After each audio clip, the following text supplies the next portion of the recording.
President Abdel Fattah el-Sisi and Prime Minister Mette Frederiksen of Denmark signed a strategic partnership declaration between the two countries.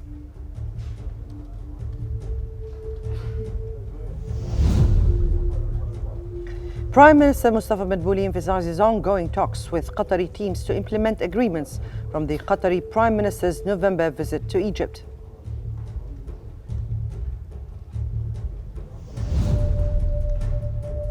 And Egypt denies Wall Street Journal's claims that Egyptian officials urged Syrian president to leave the country and form a government in exile.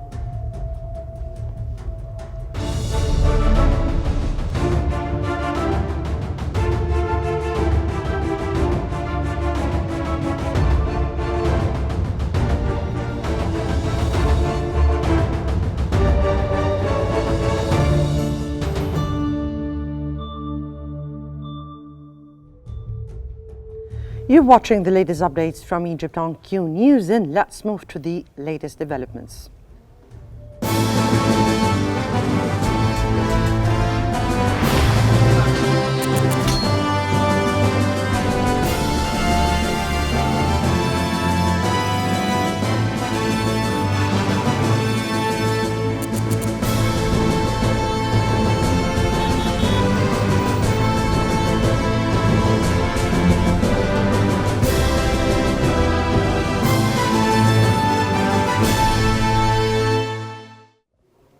President Abdel Fattah el-Sisi and Prime Minister Mette Frederiksen of Denmark have signed a strategic partnership declaration between Egypt and Denmark. President Sisi also witnessed the signing of memorandum of understanding between the two countries in several areas. This signing comes part of President Sisi's state visit he is undertaking to Denmark and other European countries.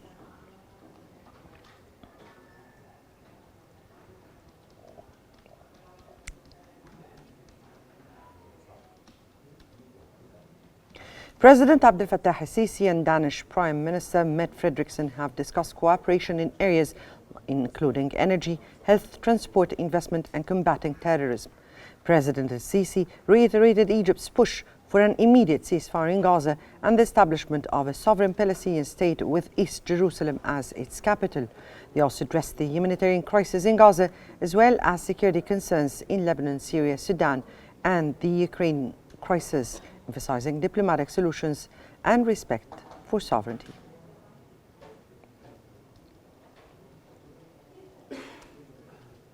President Abdel Fattah el-Sisi has met with Speaker of the Danish Parliament, Søren J. Jensen, to discuss the regional and international developments and their impact on stability in the Middle East and beyond. Presidential spokesperson Ambassador Mohammed El-Shenawi stated that the President expressed his appreciation for the warm reception from the Danish side, emphasizing Egypt's commitment to enhancing all aspects of bilateral cooperation with Denmark, including parliamentary relations, particularly as the two countries elevate their ties to a strategic partnership.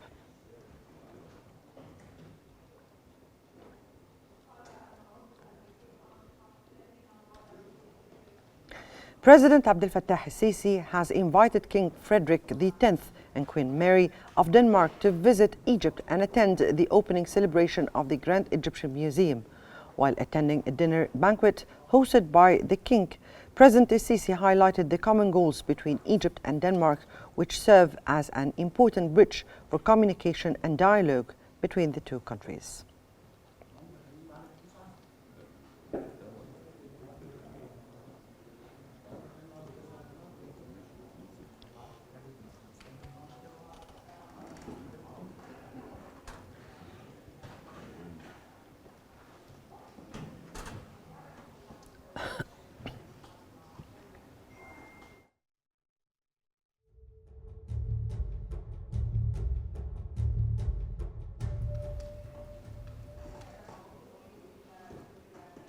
And to comment on President Sisi's European tour from Cairo, economic expert, we have with us economic expert Mustafa Badra.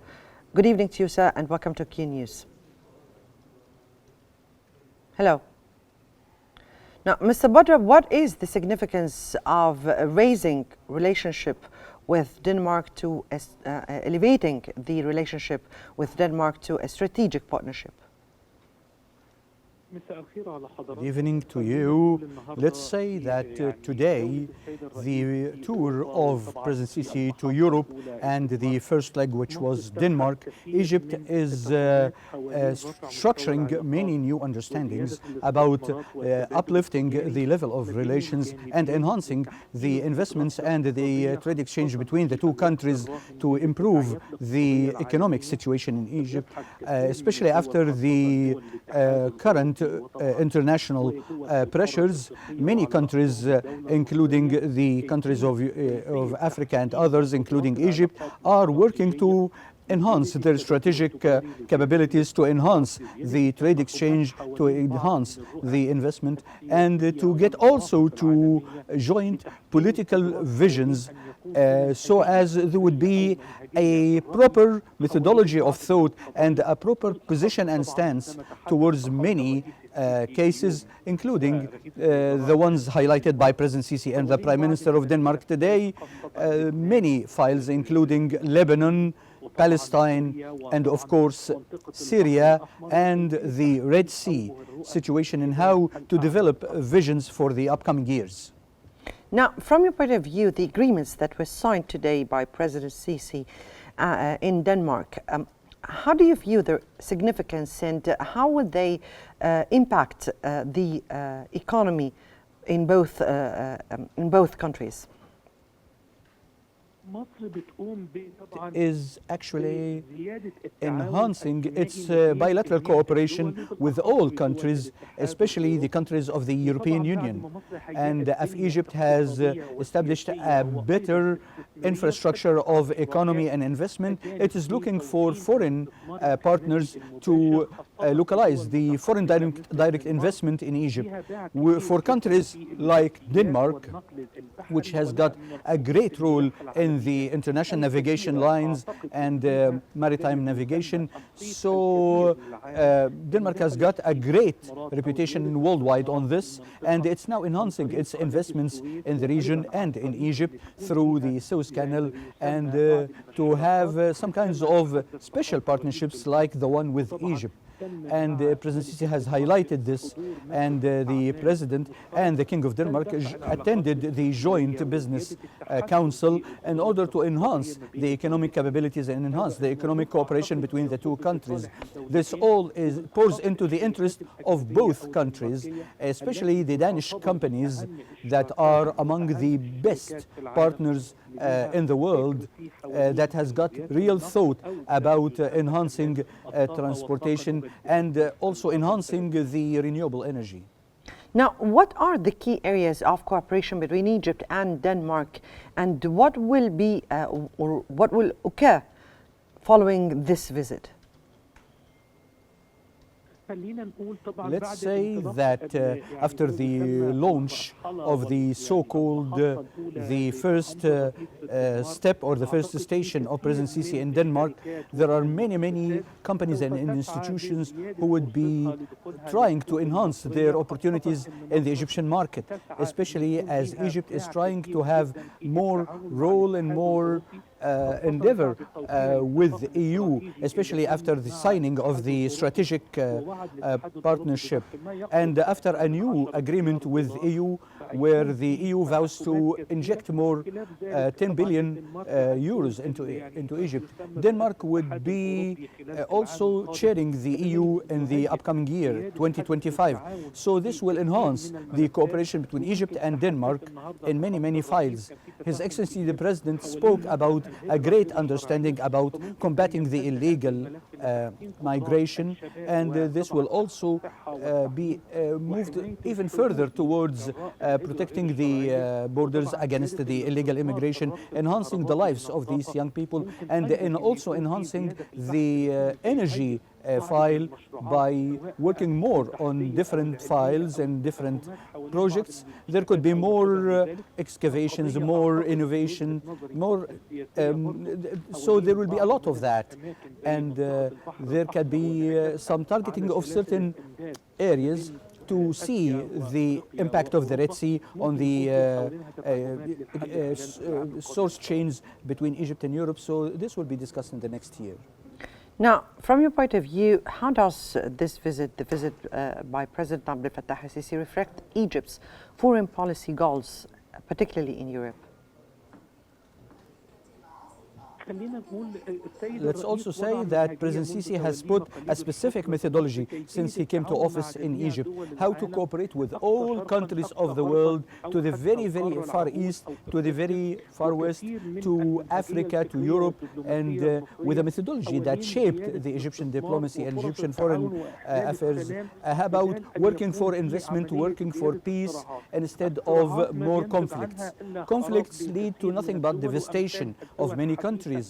And recently we see that everywhere, and I believe that there are many interlacements and many entanglements happening because of these conflicts. But Egypt is the source and the cradle of civilization, and it is more into communication with all countries of the world, saying that stability is good for everybody. It enhances the investment, it enhances the exchange, and the enhancement of the infrastructure is not only good for Egypt, but for all the countries around us and the ones investing in Egypt.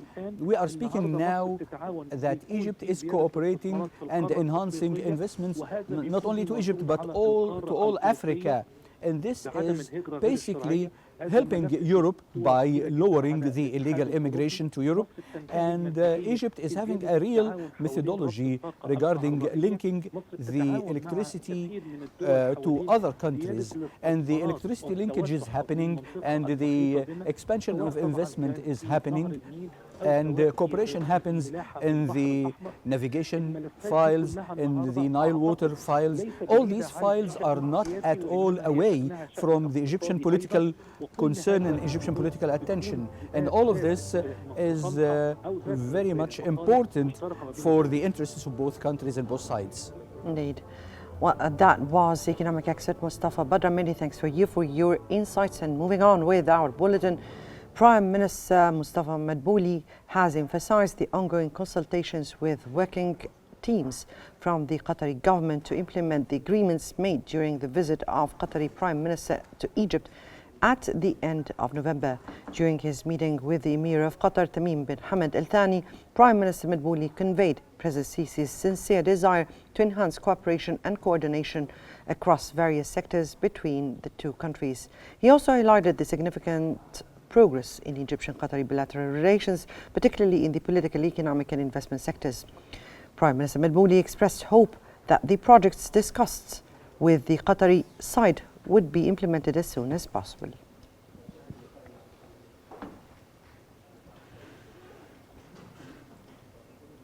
Egypt's Minister of Foreign Affairs has denied the claims made by the Wall Street Journal that Egyptian officials urged the Syrian president to leave the country and form a government in exile.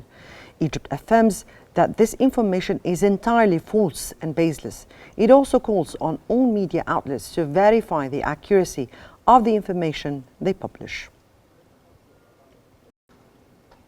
The Ministry of Foreign Affairs has urged Egyptian citizens currently in Syria to exercise the utmost caution, avoid areas of tension, adhere to the instructions of the relevant Syrian authorities, refrain from traveling to Syria at this particular time, and maintain continuous contact with the Egyptian embassy in Damascus. The ministry has formed a crisis operation room to monitor developments concerning the situation of Egyptian nationals in Syria around the clock. It also calls on all Egyptians residing or present in Syria to quickly register their details so the Egyptian embassy in Damascus can monitor their conditions, ensure their well-being, and take all necessary action.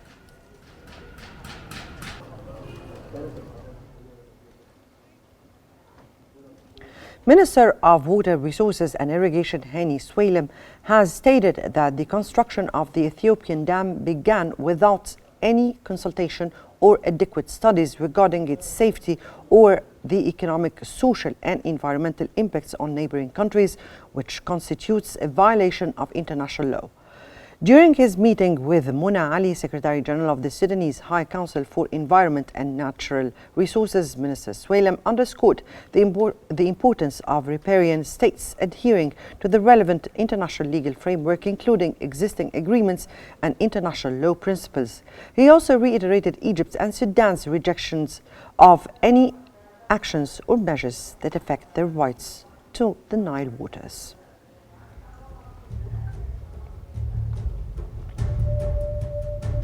That brings us to the end of our news bulletin. Here is what we've been covering. President Abdel Fattah el-Sisi and Prime Minister Mette Frederiksen of Denmark signed a strategic partnership declaration between the two countries.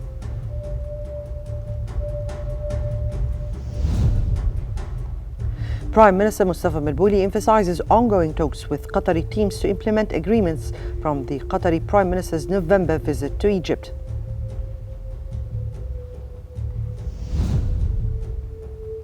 Egypt denies Wall Street Journal claims that Egyptian officials urged Syrian president to leave the country and form a government in exile. That's all for now. Remember to stay updated by following Qnews for the latest developments.